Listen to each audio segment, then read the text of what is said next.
Hello, hey guys, good morning.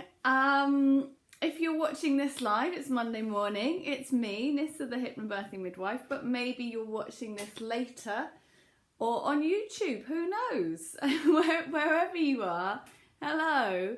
I'm going to be talking about hypnobirthing and plan B or plan C. So what if you're birthing plan A, it's not happening and you're going to plan B or C? What does that mean for your hypnobirthing practice, tools and plan? I would love to hear from you if you're watching. So any mums that have hypnobirthed or you're planning to hypnobirth, any midwives, any hypnobirthing teachers that are watching, please do get stuck in. You can comment below, that would be ace, or ask questions, or let's get a bit of a debate going, because I think that this is quite, well, let's just say this is a topic that sometimes makes me a little bit angry. Actually, I'm not a naturally very angry person, but it makes me feel quite fired up. So where to start? So I'm in the UK, in London, so I'm going to look at the UK stats. So in the UK, around 13% of mums are going to birth by plan B, which is Ventouse or forceps, and around 27% of mums are going to birth by caesarean, and that's putting together both planned caesarean and emergency caesarean. So in the UK, 40% of mums are going to birth with assistance. So it's a huge number, right? So it's a big one. 4 out of 10, 2 out of 5. 2 out of 5, yeah. 2 out of 5? Yes. God, Monday morning maths. So actually my stats are a little bit lower, but still, of the data that I've got for my clients, 10% will birth by caesarean. So 1 in 10 of my clients, to be completely transparent, I think it's really important. And around the same, 13 to 15% will birth by Ventouse or forceps. So that's still 25%. So 1 in 4 of my ladies are still going to have a plan B or C birth. So when I teach my course, I have that in my mind, because I think that the way that traditional hypnobirthing has been taught is been amazing in many ways, but also can really set women up for feeling like they've failed, feeling like their body hasn't done what they thought it would do, for feeling guilty and actually feeling a bit crappy about their birth. And I think that is such a shame and a waste and not necessary at all. So one of the core things in hypnobirthing for the mindset work is to focus on positives, which is very helpful. So we're focusing on positive, believing in yourself to be powerful, but engaging with positive birth stories, and also consciously saying no thank you to negative birth stories and fear mongering and the kind of stuff we see mostly in the press. But also you hear from strangers when you're pregnant, they want to tell you the terrible birth that their next door neighbour's niece had, and also friends as well and loved ones. So I think it's good to engage with the positive stuff, but I think there's a subtlety that we need to clear up. So a positive birth doesn't necessarily just mean a birth that's been a vaginal birth without any assistance or any kind of complication or anything that's off the plan or plan A. What you're aiming for there is a perfect birth, and I genuinely think that perfect births don't really exist. I mean, maybe it's perfect for you, but I don't consider that the water birth, home birth, all of that, it can be positive, it can be powerful, it can be good, but I don't think about that as a perfect birth. I'm looking for positive births, and a positive birth for me is one where mum feels like a champion, Yeah, like she's strong and powerful, and that she made the right decisions on the day, and she knew what the options were, and people communicated really well with her, so she felt supported. And that is irrelevant of how the baby comes out, essentially. So this is really something that I'm quite passionate about. So when we're looking at positive birth stories, I think it's really important to include in that positive birth stories that weren't really straightforward. So it's great to know about the home birth, the water birth, you know, the quick birth, fabulous. But what about the emergency cesarean birth, which was hugely empowering and positive? Or the planned cesarean birth, where mum had a fabulous birth plan and she felt like the doctors and midwives listened to her, and she had the things that she wanted in during the birth, like some music playing in theatre, skin to skin with baby, delayed cord clamping, skin to skin with dad in theatre, that she actually, when she was in recovery, she had that lovely golden hour with her baby where they got to do, you know, cuddle, and if you're breastfeeding, to do that as well. Like, that's so important, no matter which way you birth.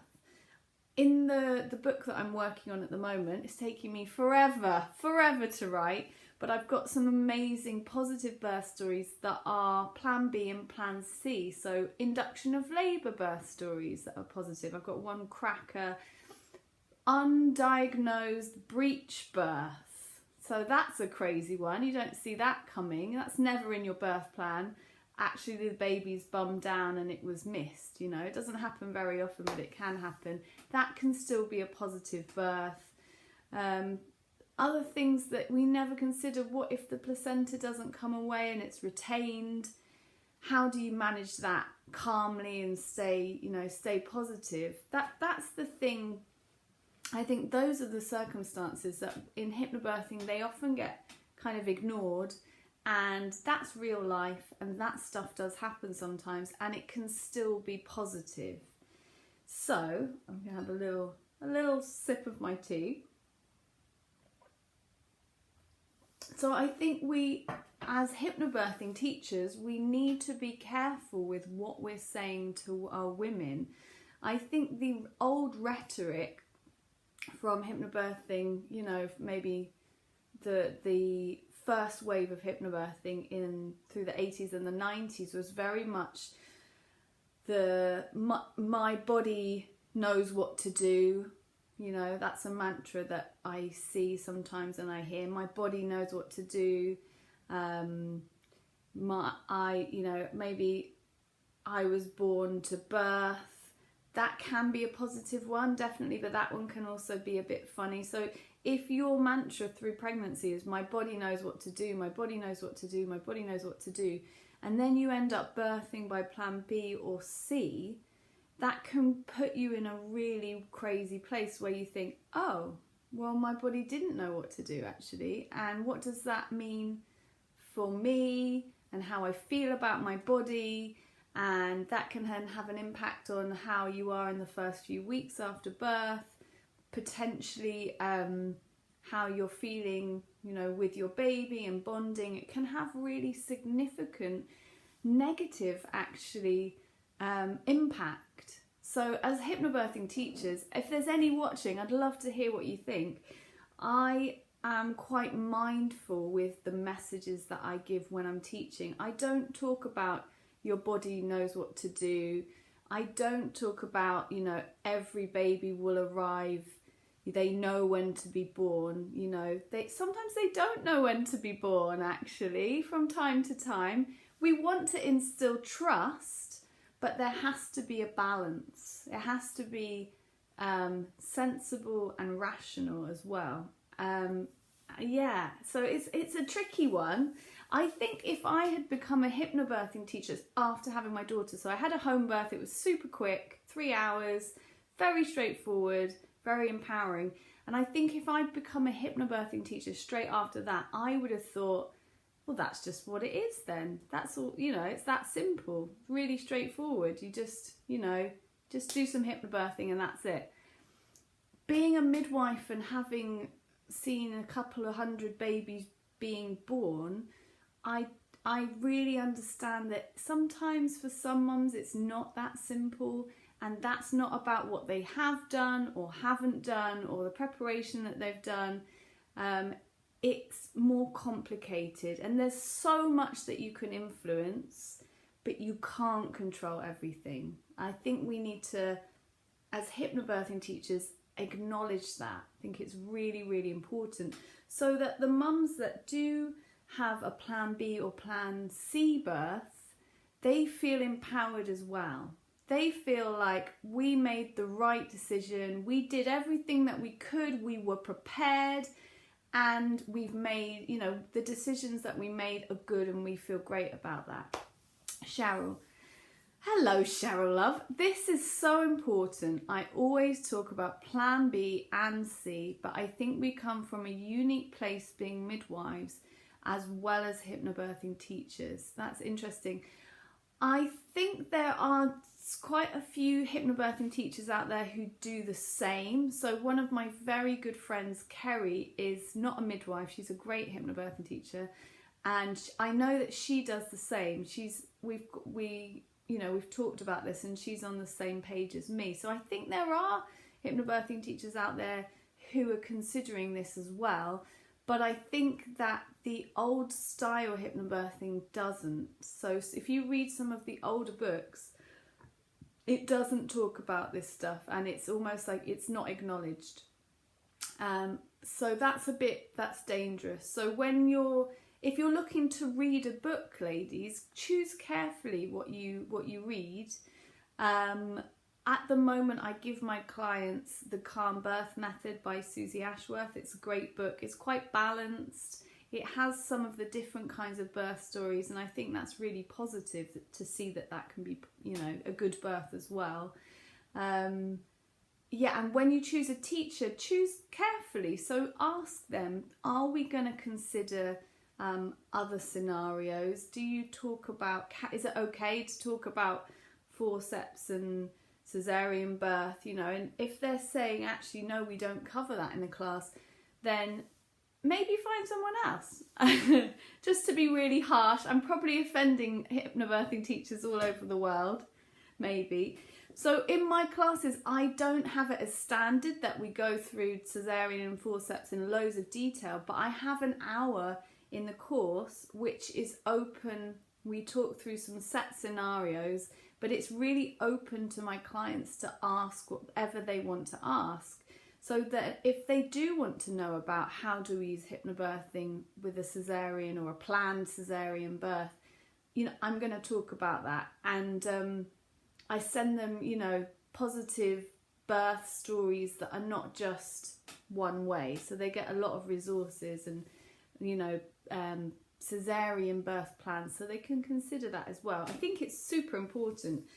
What else to say? Yeah, so just to touch on, let's think about, for any mums watching, so I know most mums are aiming, if they are hypnobirthing, for a really straightforward birth, of course, absolutely, and that's where we want to get you to. But what if you're one in 4 or 5 mums in the UK that is going to have a plan B or C birth? How can you use your tools in those circumstances? And my feeling is that you need them more. You need your hypnobirthing tools even more if you're facing something that's unexpected or challenging, or, you know, it's not in your kind of first choice ideal, you know, what's going to happen. And I'm not going to go into loads of detail, but just to touch on it. So your breathing techniques that you've learnt, they are like a rock. You can use them in any circumstances that are challenging, whether you're birthing or not, just in normal life. It's coming back to the breath, remembering to come back to the breath. Your partner will know how to help you with that. Of course, they've learnt from the course. And to remind you, let's breathe. Let's take 2 minutes, let's breathe. Before we think about any decision making, let's breathe. When you breathe slowly, you're going to trigger your parasympathetic nervous system, lower your heart rate, lower your blood pressure. It's going to give you more clarity of mind. It's going to give you a little bit of time so you don't feel rushed and the adrenaline is going to go down. It's very powerful. The same for cesarean, whether it's planned or not planned. You'll be using the breathing techniques in theatre probably throughout the birth, in fact, because that's what's going to physiologically calm your body down and make you feel safer and calmer, which is essentially what we want. The same goes for the mindset work. So the affirmations or the mantras that you use through pregnancy, be mindful of the ones that you choose, ladies. Think about this. Is this appropriate for any kind of birth? So some of my favourite mantras are, I am powerful. That is good for every birth. Or I am calm. That is good for every birth. Or even something, more specific, like my body and my baby are a team. So you're still empowering yourself, and to say that you can do it, but you're not saying exactly what way that's going to be, and I think that's really important. And to go in through to the postnatal period, my body and my baby are a team. Absolutely, through postnatal, if you're breastfeeding, if you're not breastfeeding, you're still a team. So I think it supports, it carries on. So that's something to consider a little bit. I've been editing this section in my book, so I'm a bit, excited about it. I think it's very important. And that's it. Have a great week, guys. And I'll see you next week for a live then. Bye.